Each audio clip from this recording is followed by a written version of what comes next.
샬롬. 오늘도 성경 일독 말씀 묵상에 함께 하시는 모든 성도님들을 주의 이름으로 환영합니다. 찬송가 435장 나의 영원하신 기업 함께 찬송하시겠습니다.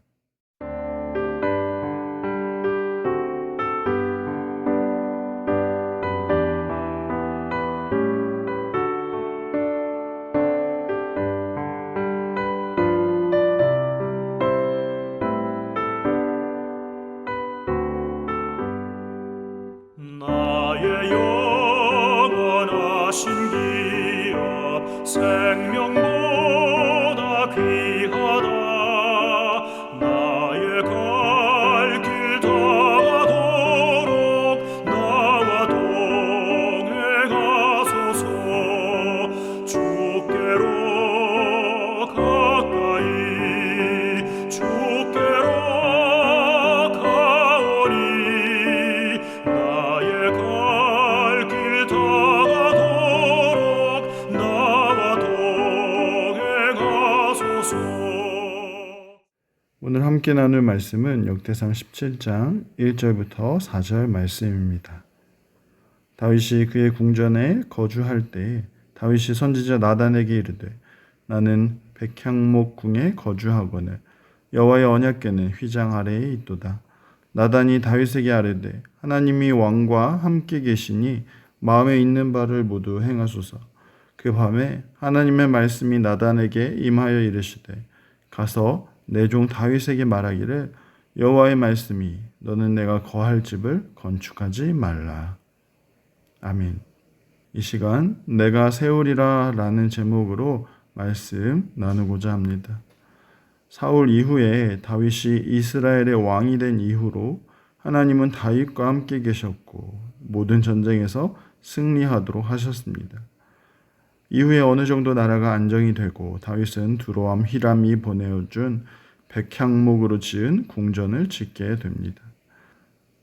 하지만 그 성에 사는 동안 다윗에게는 한 가지 부담감과 소망이 있었습니다. 오늘 본문 1절의 말씀처럼 자신은 이렇게 멋진 백향목으로 지은 이 성에 살고 있지만 여호와의 언약궤는 아직 장막 안에 있었기 때문에 그래서 다윗은 여호와를 위한 집, 여호와가 머물 집을 세우고자 하는 부담감과 또한 소망이 있었던 것이죠. 그리고 이러한 마음을 선지자 나단에게 나누었을 때 나단 역시 다윗의 마음이 하나님을 기쁘시게 할 것이라 생각하면서 다윗이 마음에 소망하는 것을 행하라고 이렇게 이야기해 주었습니다. 그런데 그날 밤 무슨 일이 있었습니까? 하나님은 나단에게 말씀하시기를 4절의 말씀처럼 여호와의 말씀이 너는 내가 거할 집을 건축하지 말라. 다윗은 여호와를 사랑하는 마음으로 여호와를 위한 집을 짓고자 하였지만 하나님은 그럼에도 불구하고 내가 거할 집을 건축하지 말라고 말씀하신 것입니다. 여러분 무슨 이유 때문입니까? 지금까지 하나님은 항상 이스라엘 백성들과 함께 하셨지만 하나님은 이 성막에 계셨습니다. 하지만 하나님은 지금까지 어느 누구에게도 또 하나님의 말씀을 대언하였던 어느 사사에게도 자기를 위한 집을 지으라고 그렇게 말씀한 적이 없었습니다. 이것은 무슨 의미입니까? 여호와 하나님을 위해 집을 짓는 것은 하나님의 계획, 이스라엘 백성들을 구원하신 하나님의 목적이 아니라는 것입니다. 5절 말씀에서도 말씀하시는 것은 이스라엘을 애굽에서 올라오게 한 날부터 오늘까지 집에 있지 아니하고 오직 이 장막과 저 장막에 있으며 이 성막과 저 성막이 있었나니 이처럼 하나님은 어느 한 집에 머물러 계시는 분이 아닙니다. 다시 말하면 하나님이 이스라엘 백성들을 선택하셔서 부르시고 또 광야로 인도하시고 가나안 땅으로 인도하시는 그 모든 순간에 그냥 멀리서만 지켜보고 계신 분이 아니라는 것이죠. 하나님은 이 장막 저 장막, 이 성막 저 성막에서 6절의 말씀처럼 이스라엘 무리와 더불어 가는 모든 곳에 계시는 하나님이라는 사실입니다. 하나님은 항상 언제나 이스라엘 백성들 가운데 거하셨고 그곳에서 이스라엘 백성들을 만나셨고 그리고 이스라엘 백성들을 친히 인도하셨습니다. 사랑하는 성도 여러분, 이처럼 하나님은 임마누엘 하나님이십니다. 임마누엘, 하나님이 우리와 함께 계신다 약속하신 하나님이시고 그 약속을 친히 지키시고 이루시는 하나님이라는 사실이지요. 구약에서는 이스라엘 무리와 더불어 가는 모든 곳에서 구름 기둥과 불 기둥으로 함께 하셨고 또 신약에서는 예수 그리스도께서 임마누엘 하나님으로 이 땅에서 함께 계셨습니다. 그리고 지금은 성령 하나님께서 임마누엘 하나님으로 우리와 함께 계시다는 사실입니다. 오늘도 우리가 머무는 모든 곳에서 더불어 함께 계시는 임마누엘 하나님, 우리가 행하는 모든 일에 함께 일하시는 임마누엘 하나님, 우리와 더불어 함께 걸어가시는 그 임마누엘 하나님을 우리 삶 속에서 만나는 저와 여러분 되기를 간절히 소망합니다. 두 번째로 하나님이 다윗에게 집을 짓지 말라고 하신 또 다른 이유는 다윗이 하나님을 위한 집을 짓고 싶어 했지만 사실은 하나님이 다윗을 향한 다른 계획이 있었다라는 사실입니다. 여러분, 다윗은 하나님의 은혜를 깊이 경험한 자입니다. 이전에 다윗은 목동이었죠. 하나님이 기름 부으시기 전까지만 해도 그는 어느 목동들과 똑같이 양을 치는 그런 사람이었습니다. 그런데 하나님이 사무엘을 통해서 다윗에게 기름 부으시고 다윗은 이후에 왕이 되었습니다. 그래서 다윗은 16절 이하에 나오는 기도에서 이렇게 고백하죠. 여호와 하나님이여, 나는 누구이오며 내 집은 무엇이기에 이렇게 하셨습니까?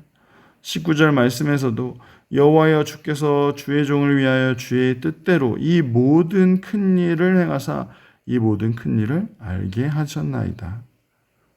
그래서 다윗은 생각하기를 목동에서 이스라엘의 왕으로 세워주신 하나님께, 이 은혜를 주신 하나님께 이 큰 은혜를 갚기 위해서 하나님께 내가 무엇인가를 해드려야만 할 것처럼 생각한 것입니다. 그렇지만 여러분, 하나님의 계획은 무엇입니까? 다윗이 여호와를 위해서 무엇인가를 해주는 것이 아니라 하나님이 다윗을 왕으로 세우셨고 하나님 여호와께서 다윗을 위하여 한 왕조를 세우신다라는 사실입니다. 그리고 하나님은 영원히 내 집과 내 나라를 세울 것인데 그의 나라와 왕위를 견고하게 하시겠노라고 말씀하시는 것이죠. 다윗의 나라와 다윗의 집이 아니라 하나님의 집, 하나님의 나라를 세우시겠다라는 하나님의 계획인 것입니다. 이것은 다시 말하면 다윗이 이스라엘의 왕이긴 하지만 이 나라는 다윗이 다스리는 나라가 아니라 하나님이 세우시고 하나님이 다스리시고 하나님이 견고하게 하시는 하나님의 나라요, 하나님의 집이라는 사실입니다. 사랑하는 성도 여러분, 마찬가지로 우리는 생각하기를 하나님이 우리에게 은혜를 주시고 우리는 그 은혜를 받은 자로서 어떻게 하면 그 은혜를 갚아드릴까 많은 생각을 합니다. 그래서 우리는 무엇인가 열심히 하려고 할 때가 많이 있다라는 것이죠. 하지만 생각해보면 예수 그리스도의 그 십자가 은혜를 우리가 어찌 다 갚을 수 있겠습니까? 하나님의 그 놀라운 사랑, 다함이 없는 그 사랑을 우리가 어찌 갚아드릴 수 있겠습니까?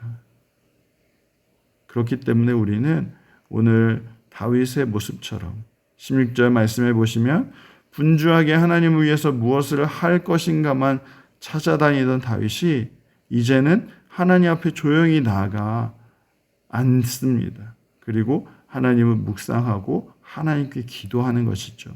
하나님의 크고 높으신 것이 얼마나 거룩한지 그것을 묵상하고 느끼게 되는 것입니다. 사랑하는 성도 여러분, 우리도 마찬가지입니다. 우리가 무엇을 해드려야만 하나님이 기뻐하시는 것이 아닙니다. 오늘 우리가 받은 그 은혜를 기억하고 감사하면서 하나님 앞에 나아가서 잠잠히 그 은혜를 묵상하고 그 하나님을 예배하는 것, 하나님 앞에 더욱 기쁨과 감사함으로 나아가는 것, 그리고 우리가 하나님으로만 만족하고 하나님으로만 기뻐하는 것, 그것이 바로 오늘 우리에게 하나님이 원하시는 모습이란 사실입니다. 사랑하는 성도 여러분, 우리가 함께 나누는 이 역대기는 이스라엘이 바벨론의 포로로 잡혀갔다가 귀환한 이후에 쓰여진 책입니다. 포로 귀환한 이스라엘 백성들의 정체성을 회복하기 위해서, 하나님 나라 백성의 정체성으로 다시 세우기 위해서 기록된 책이죠. 하나님께서 이스라엘 백성들과 함께 하시고 하나님께서 이스라엘 백성들을 다시 세우신 것을 기억하며 하나님 나라의 백성으로서 다시 살아가야 함을 말씀하고 있는 것입니다. 마찬가지로 이 땅을 살아가는 우리가 반드시 기억해야 할 것이 무엇입니까? 하나님은 하나님 백성들과 함께 하시는 임마누엘 하나님이라는 사실입니다. 그리고 임마누엘 하나님께서 하나님 백성을 세우시고 하나님의 나라를 세우신다라는 사실이죠. 우리를 하나님의 나라의 백성으로 삼으시고 또 하나님 나라의 백성으로 세워가시는 그 하나님의 은혜를 꼭 기억하시고 오늘도 그 은혜 붙들고 살아가는 저와 여러분 다 되시기를 간절히 소망합니다. 기도하겠습니다. 사랑하는 하나님 감사합니다. 오늘도 우리와 함께 하시는 그 하나님의 놀라운 은혜에 우리가 다시 한번 감사를 드립니다.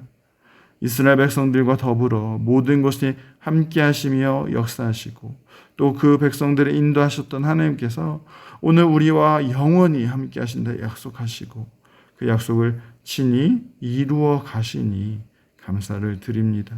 그 은혜를 더욱 깊이 누리는 우리의 모습 되게 하시고 무엇보다 하나님의 은혜에 감격하여서 더욱 은혜 붙들고 은혜로만 살아가는 우리의 모습 되게 하여 주옵소서.